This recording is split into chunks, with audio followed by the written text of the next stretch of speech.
Welcome to Content with Character, the weekly podcast that'll give you the momentum you need to create content with more ease, clarity, and laughter.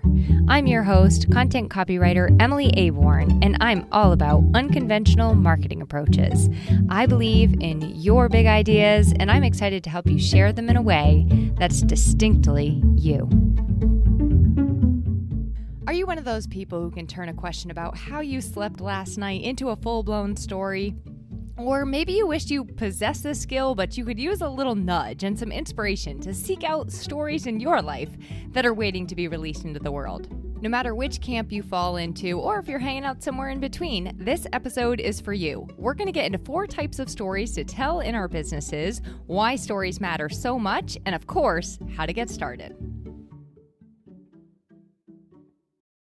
Hi, welcome back to the Content with Character podcast. Okay, so if you hear any weird noises in this week's episode, it is because we lost power and we have a generator going, which is not a rare occurrence here where I live in New Hampshire. But we don't stop when the power goes out, so the show must go on. A couple of weeks ago, I got out of bed at the same time as my husband, which is a rare occurrence because he is an up early kind of guy and springs out of bed like a man on a mission. Well, on this particular morning, I'd been awake since 4:40, thank you, pea-sized bladder, and I wasn't able to go back to sleep. So I was just like kind of laying there doing a meditation and a hypnosis for like an hour, I'd say, before it was time for him to get up. Well, when he got out of the shower, I was making the bed and he asked, as we do, how'd you sleep last night? And a normal person might just simply answer, good, bad, great, something like that, something normal. But no, not me. I answered with a full-blown story about the 2 times I woke up to pee, saw an interesting light on at the neighbor's house, half a dream that I had, how I meditated, did hypnosis, and how I slowed down the speed of the meditation, added music to it because the way that the lady was talking was too fast and I couldn't actually relax. Then I asked him, how did you sleep? To which he, a normal person, replied, good. You see, I have this unique, let's call it an ability, okay? I have this unique ability ever since I was a child to truly turn just about anything into a story. This example is truly just the beginning. Ask me how I'm doing and you will get a story. Ask me how my drive-in was. I've got a story for you. In high school, I would come into my homeroom and regale them all with, quote unquote, the best story for you guys, like every single day. And I have to tell you, they were not, my friend, they were not ever the best stories. So as I was prepping for this episode, I texted my mom and I asked, oh my gosh, Mom, have I always been like this? And she said, yes, you, Peter, and Luke, 2 of my 3 brothers, have always been like this. Peter tells his stories very slowly, and there's always a sort of like punchline. Luke includes great detail, and my mom says, even more than you. And then my mom says, you are the one that tells stories with lots and lots of animation. And she is not kidding. I say, if you're going to tell a story, flail your arms around a little bit and people are more likely to think it's a good story. That's my motto. That's my modus operandi. But anyway, hopefully, since high school and competing with my brothers for who had the best story to bring to dinner, hopefully since then, barring the occasional morning ramble when my husband asked me how I slept, I've gotten a little bit better with my storytelling. And with the story time to kick off our episode officially over, that's where I want to take you today. If you listened last week, you heard me share on a specific type of story that we as business owners find ourselves telling often, and that is our client stories. I shared on case studies and testimonials and walked you through the ins and outs of those. And if you missed that episode and that sounds interesting to you, the link is in the show notes. Today, we're going to keep that storytelling vibe going by focusing on a few other stories that you can tell in your business too. Now, I am a personal believer that there are lots of stories you can tell in your business and pretty much nothing is off the table. And that you, my dear human friend, have lots of stories waiting to be told.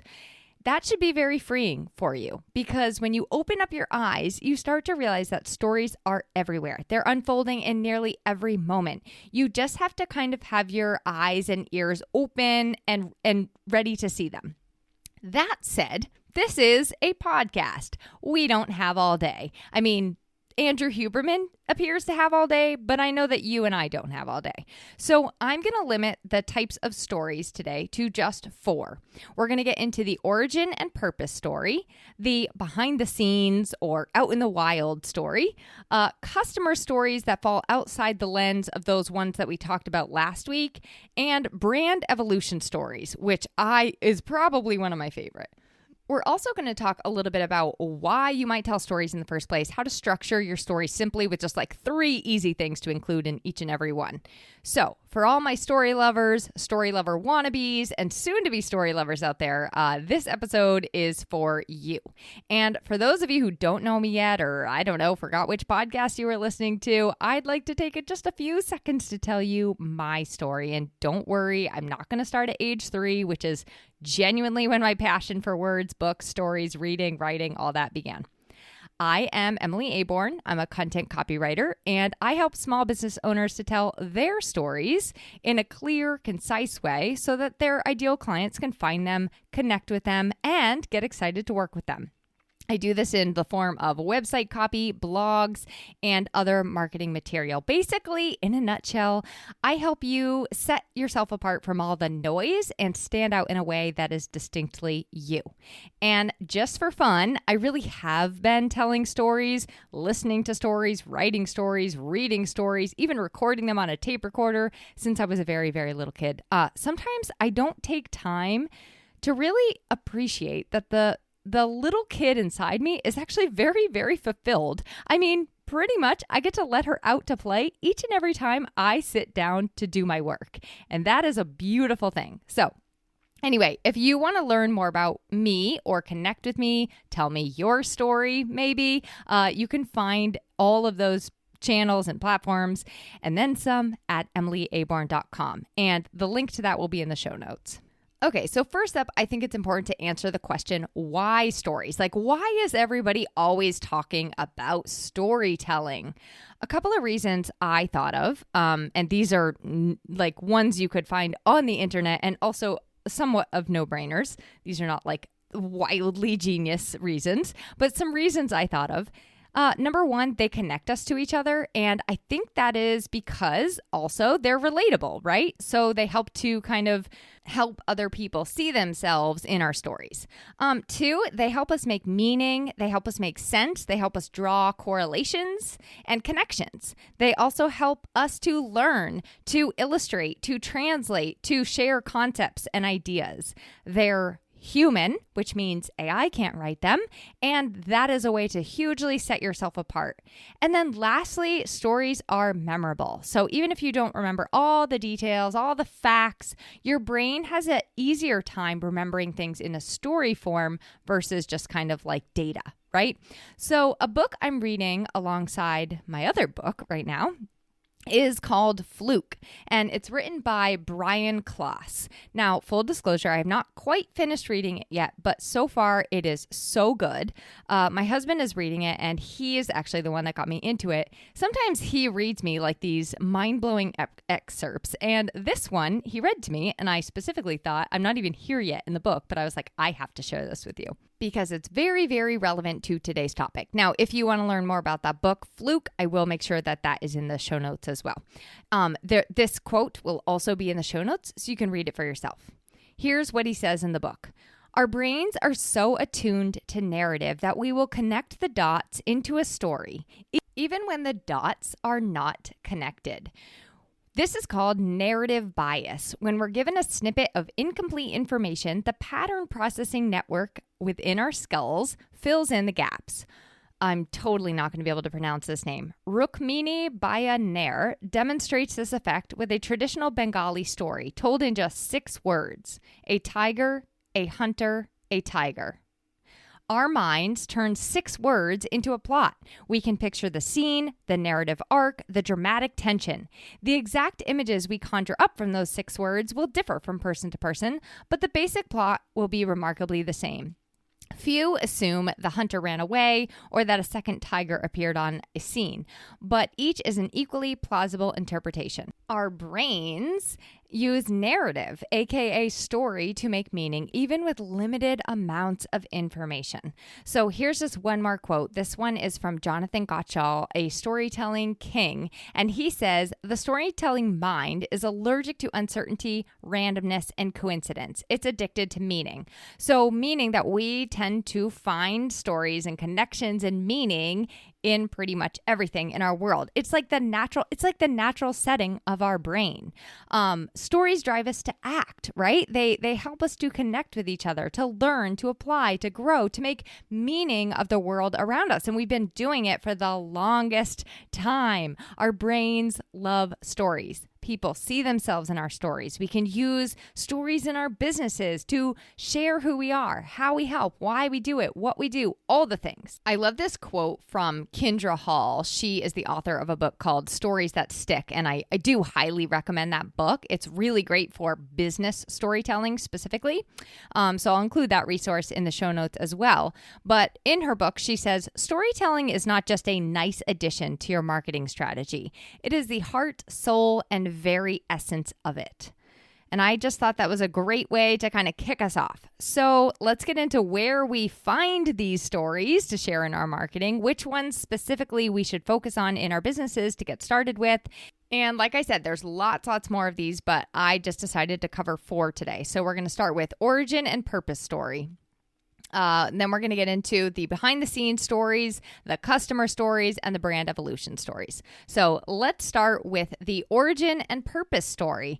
What is it?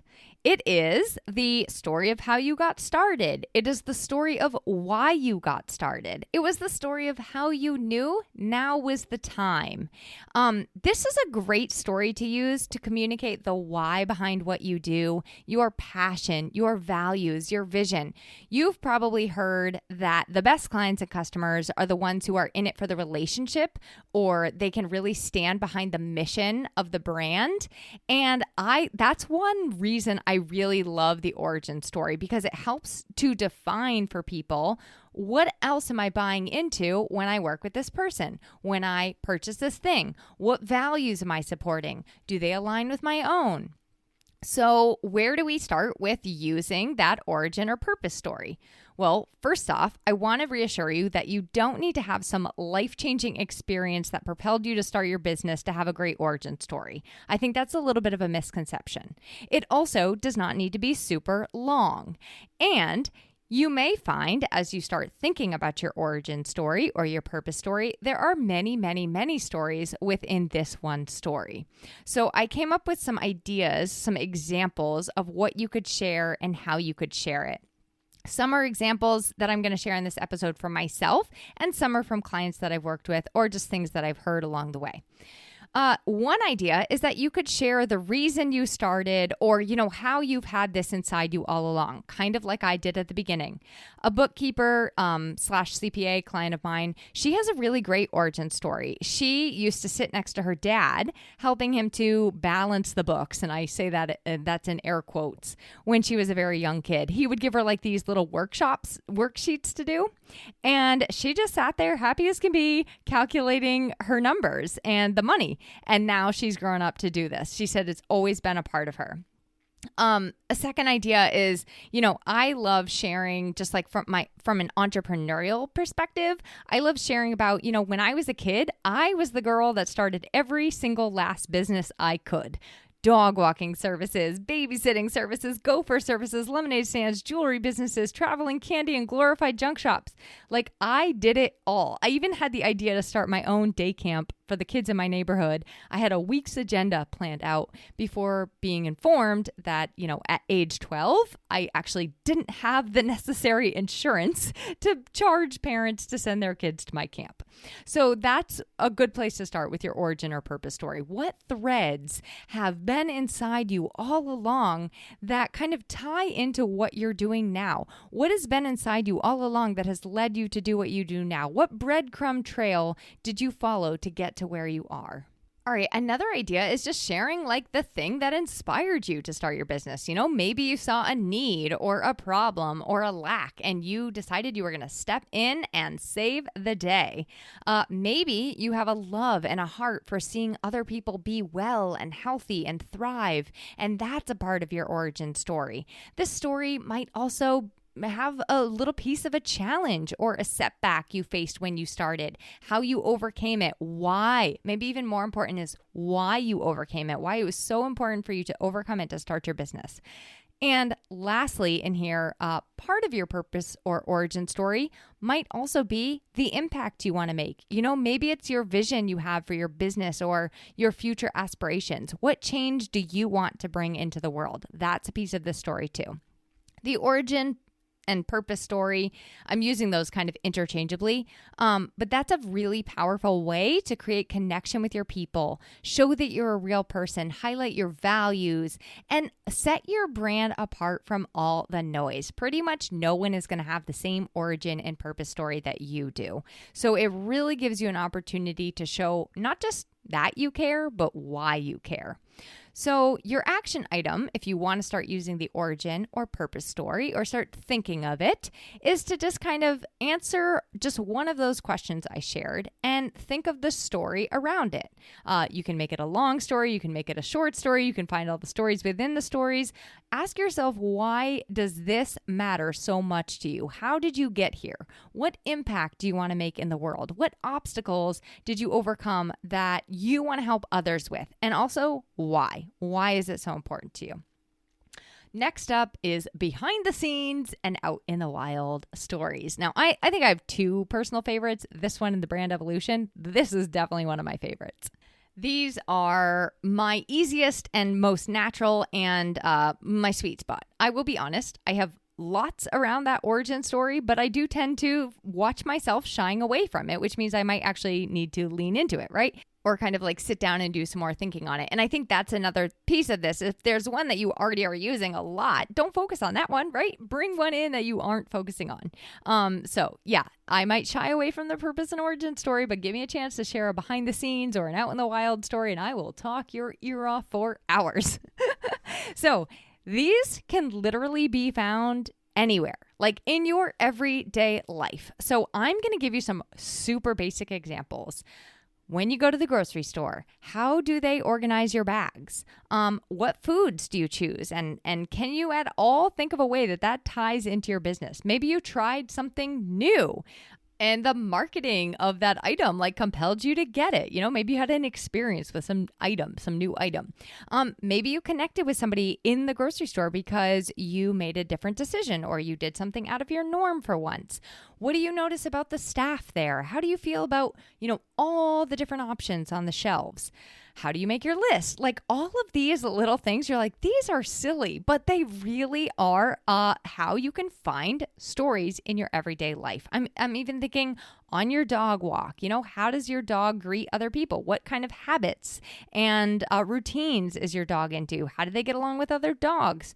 What things in nature can you observe that offer relevant lessons for your business? When you're commuting to work, the way people drive, there's inspiration in traffic. Maybe you notice a new sign. Maybe you notice an old sign.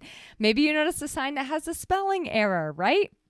Cooking a meal, memories, ingredients, something that went well, something that went wrong. I'm not going to keep on going, but I recently saw somebody who did a great job with one of these. Christina Granahan recently told a story about something as simple as going to get a haircut. And I'm going to include the link to that in the show notes. She did an Instagram post on it. And it just basically was like a behind the scenes of her life and how it related to the work that she does. So this is just like that behind the scenes stuff, and it could be as simple as how you like to take notes or organize, or your office or books you're reading, something funny you did, something funny you're enjoying on TV. Like the stories are everywhere. We just need to open our eyes and look for them. What I love about these behind the scenes stories, these out in the wild stories, is that they serve a couple of purposes. One, they're fun. Two, they show off your personality and your humanness. They help to create a connection. They really do share like specifics, which you would be so surprised how many people relate to the most specific thing or detail about you.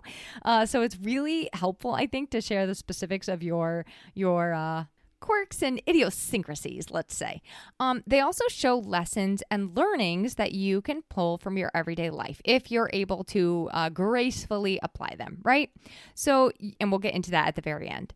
So your action item, if you decide you want to use some of these out in the wild, some of these behind the scenes stories, is to sit down or stand up and think of one thing that's happened to you in the past week that you could turn into a story for your business. Whether it was a frosting fail on a cake that you made for your kid's birthday or a win at the dump, what little gem can you find by sifting through your everyday life? Okay, ready for the third one? Customer stories. And I'm talking customer stories that fall outside the lens of those testimonials and case studies that we talked about last week. Those are kind of related to, the whole customer journey or experience as a whole. What problem they came in with, how we resolved it, their results, yada, yada. But for these customer stories, I'm thinking more like misunderstandings or misconceptions or specific scenarios and situations, funny things that they said, moving things that they said, teaching moments. I refer to these a lot when I talk about repurposing, just saying like every client call, every discovery call is almost always a chance to give you something to repurpose. Like questions that people ask you, those can so often be turned into stories. My clients and customers give me stories all the time. One that pops into my head, and Amanda Grazioli, if you are listening, I know that you can probably relate to this. I know you can relate to this experience because you just shared a story about this on your Instagram. So I had a recent client I was working with, and of course, I was asking her a lot of questions about her own origin and purpose story. And when I did, on our kickoff call, she burst into tears. She also said she burst into tears reading her copy. And this is good tears, don't worry, okay? But she was crying because a couple of the questions she had never been asked before, and it was just able to let her unlock her story and really share her passion and like feeling seen and heard and knowing that that was going to come through in her website copy, she just kept saying like, I'm so sorry, I'm crying. And I love that. I was like, no, don't be sorry. This is amazing. So this is a common theme amongst my clients. And that's kind of what Amanda was sharing in her Instagram post as well, is just like when people feel like they are in good hands and you see them and you understand them, they just start to like feel so relaxed and really, really happy about the choice to work with you. So that's a great client story, right? That I can now tell in my content. And obviously I would kind of like fix it up a little bit. I wouldn't tell it just like that. But the other is things like, I'm thinking like misunderstandings. So, when people think you do one thing, but you don't do that thing, and they're just like a little bit confused, that's a great story. You can offer some clarity for the other people that might be confused, or maybe you went the extra mile for somebody. I'm thinking like, maybe you're a travel agent who is like, I bet you are just full of great stories as a travel agent of going the extra step to wow people on their vacations and their adventures and really help to see those dreams come true. So any steps you took to go the extra mile for somebody makes a great story. The other one, which you might seem like, oh, that's a sad story, but actually we can make it really positive, is clients who aren't a good fit or who aren't your ideal client. Now, obviously, I am not suggesting you use names for any of these kinds of stories, right? But maybe there's a story, and you might need to blur some of the details as well. But maybe there's a story of somebody who comes to work with you and it's just not a good fit or not your ideal client. Those can make great stories to spin to the positive so you can show who might be a good fit or who might be ready to work with you right now, right? So you might also use that kind of story to highlight what you do or your process or what sets you apart or how you overcame somebody's concerns. What do clients say and feel about working with you? Who makes a good client for you? And just maybe lessons that you're learning along the way as you work with other people. So these are a great place to look for those stories. Now, I want to circle back on the name thing. In some cases, you may need to ask permission to use the story. You may need to obscure the details. You may need to change things. You and only you can determine that. You will notice I don't tend to use names of my clients ever in my client stories unless they've explicitly given me permission to tell the story. So use your discretion in that. Use your discretion in how you tell it. And here's the other thing. You don't need to tell every single client story. So think about that too. You might not want to tell some of them, right? So the action item for this story, if you want to start using it, is to think of a client. I think it's easiest to think of somebody that you worked with where something happened outside the norm, either good or bad. It's easiest to start there because you can just kind of get the ideas flowing. So what went well or what went wrong? What did they say or do? And then, or what did you say or do? And then how did you handle the situation? How can we kind of give that like positive takeaway for it? Okay, ready for the last one, the fourth one, the brand evolution story. One of my favorites, also known as learning opportunities, growth opportunities. And then I'll wrap us up by just really quick touching on structuring. So brand evolution. This includes things like how you've changed and grown and learned from being an actual business owner. You probably, honestly, have hundreds of these. Now, what I love about these stories is that they show your values, your passion, your dedication, your perseverance, your inspiration, your commitment to learning and improving, your commitment to refining how you work with your clients and giving them an exceptional experience is like your number one priority. Maybe these stories even show a little hint or a little glimpse to where you're headed. So some of my favorite stories, honestly. And here's some questions you can ask yourself to get started. What did you used to do that you no longer do? For instance, I started out doing all the things. I called myself a marketing assistant, and literally I did websites. I wrote and scheduled people's emails. I did their social media. I wrote their blogs. I created their spreadsheets. I helped them run events. I did graphics, literally anything and everything. I stood outside their events, checked people in, got people beverages, got people snacks. I mean, I'm tired just thinking about it, honestly, but that is where I actually started this specific business. And it was after a lot of honing in, getting rid of things, honing in some more, trial and error, more trial and error, that I finally figured out what I was specifically focusing on in my business.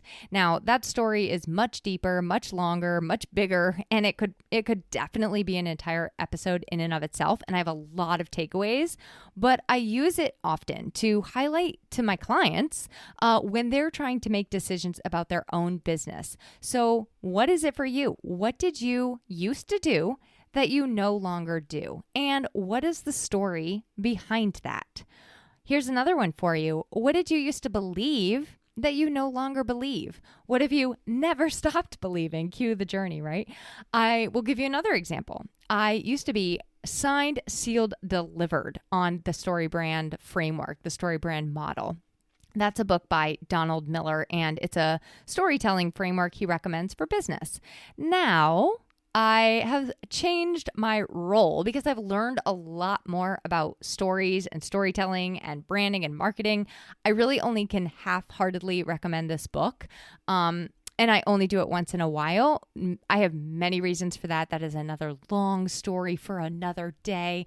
But I don't believe anymore that that is the only way to do it. And I also no longer believe that pain points are the end all be all, which I definitely used to think that was like the key to marketing.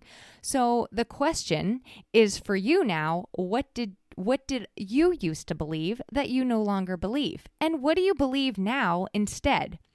What does this mean for your clients and how you help them better now because of your change of beliefs, because of your evolution? Another one I have never stopped believing is that hugging my customers is the way I want to run my business. And what do I mean by hugging my customers? That simply is giving them the best possible experience, finding ways to make it memorable, finding ways to make it personalized and individualized. I know that when they sign up to work with me, it's a really important decision.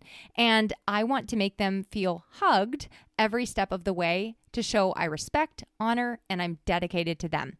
Hug Your Customers is a book I read when I was 16 years old, and it changed the way that I was in customer service at the time at Eastern Mountain Sports, and it changed the way I thought about dealing with customers. Working for my grandfather in his general store up in Maine definitely did that as well, but that is a belief that has never changed for me, is really wanting to deliver the best possible experience for my customers. So that's your other question in this is, what have you never stopped believing? What have you adhered to from the get-go, right? That unwavering driving belief. Here's another question along these lines. How has your business model, the actual way you've done business, changed, and why? Maybe you used to have a membership. Maybe you used to work on retainer. Maybe you used to work with clients on a project basis. Like, how has your business model changed and why? How does it help you to serve your clients better now? What have you learned about yourself along this journey? What words of wisdom would current you give to somebody that maybe was in a position of past you? So here's what I love about digging into some of those questions. These are also words that your clients need to hear too, that people in your community need to hear too. So these are really, really important and valuable stories to tell. And your action item for this one is just get started and answer one of those questions. I gave you lots there. I know I'm just now saying this, and I usually say it a little bit earlier on, but I did include extended show notes on this just so that you have these kind of broken down for you. So let's take us home, okay? Storytelling is an art, which means there's a lot of creativity in it, a lot of free form, a lot of fun, and it's also a little bit of a science. There's a little bit of a technique to it. And I want you to have as much fun and creativity as you possibly can and still be able to kind of apply this and use it in your business. I want it to be in service to whatever your goal is, right? Whether that be education or inspiration or connection or promotion or trust or awareness. So there are a lot of resources out there on how to structure stories artfully and use that science of storytelling. I don't know all the ins and outs of it. I'm going to include a couple links in the show notes, but I wanted to give you just like a really, really easy thing to remember to structure yours so you can get started right away. So I'm going to give you just 4 pieces to keep in mind to structure your stories with simplicity and ease, okay? So number 1, you start with a hook. Now, I don't really like the term a hook, but it's kind of like a lead-in, like just something interesting. This doesn't need to be monumental or jaw-dropping. I don't recommend starting here. This is something you might actually need to come back and do after you've written out the story, because it can be really hard to think of the hook before you've thought of the story. But this is just kind of like a little sprinkle of getting them curious or piquing their interest. So you're just going to kind of give them a little something to hook on to, right? Then you get into the story, the actual content. Now, I love specific details in stories, but think of how you can be concise. You don't want to ramble on. You want enough detail, but not too much detail. So maybe think about just like one less level of detail than my answer to my husband about how I slept last night. And also make sure that the details you do choose to share, they are actually pertinent and help to build the story. So again, it can sometimes be helpful to have somebody outside of you to review this, to help you with this, to walk you through it. And I will share how to get me to do that with you at the end. If you're going to use a story for your business, you're probably going to have kind of like a segue, and that's just sort of like a transition point. I am not always, the segues can be a sticky subject. They can feel a little bit like going from fifth gear to first or first gear to fifth. So you're going to want a segue that feels natural. Like it can't just be totally random. And then you bring them to the point of the story, right? Don't forget this part. Don't leave them hanging with just like, okay, here's a story, unless it's truly that, unless it's truly just a story. But give them that call to action, tell them the point, ask them a question. Maybe they're going to drop a comment. Maybe you're asking them, was this relatable to you? Or do you experience this? So for example, if I were ending this podcast with, if it was a story, which it kind of was a lot of stories, if I were ending this with a call to action, I wouldn't just leave you hanging. I would say, if you want help telling your stories, really parsing through them, breaking them down, going through each of these 4 story types individually and how they apply and relate to you, I do offer a 90-minute strategy session where we can do exactly that. And if you want to learn more, you can find out on my website at emilyaborn.com or visit the show notes where the strategy sessions you can just find the button and click away. So that's how I might bring in a call to action with this specific episode. I might also end it with asking you a question and saying like, which of these are you most excited to try, right? Or do you have any more questions for me? Send me an email, drop a comment somewhere on social media where you see this post. So I could do all of those things. I could give you the point of this episode in that way, but I'm actually going to end where we started with a quote on storytelling. And this one is by Lisa Cron in her book, Wired for Story. She says, story, as it turns out, was crucial to our evolution, more so than opposable thumbs. I love this part. That was not Lisa's quote. That was me. Opposable thumbs let us hang on. Story told us what to hang on to. I seriously have chills when I read that quote. I love it so much. Okay, so that's it for stories that you can tell in your business. Just the 4 different types of stories you can tell in your business. The purpose or origin story, the out and about in the wild, behind the scenes stories, the customer stories, and the brand evolution stories. And next week, I really hope you join me because I'm going to get into how to evaluate, is it worth your time? How to choose when you have competing ideas or maybe different directions you want to run in, or whether or not you should keep on doing the thing that you're doing. So we're going to get into that next week. And then 2 resources I just want to mention before I let you go. That book, Stories That Stick, will be in the show notes. That's by Kendra Hall. And my 2 friends, 2 of my friends came together into a podcast episode. My friend Karen Kenny was a guest on Alicia Galati's Listeners to Leads podcast, and they just did an episode on storytelling. So if you want to hear even more about how to, Karen says, mine your life for stories, that episode was a really, really good listen. And since you're already listening to a podcast, not too hard to just click on over to there.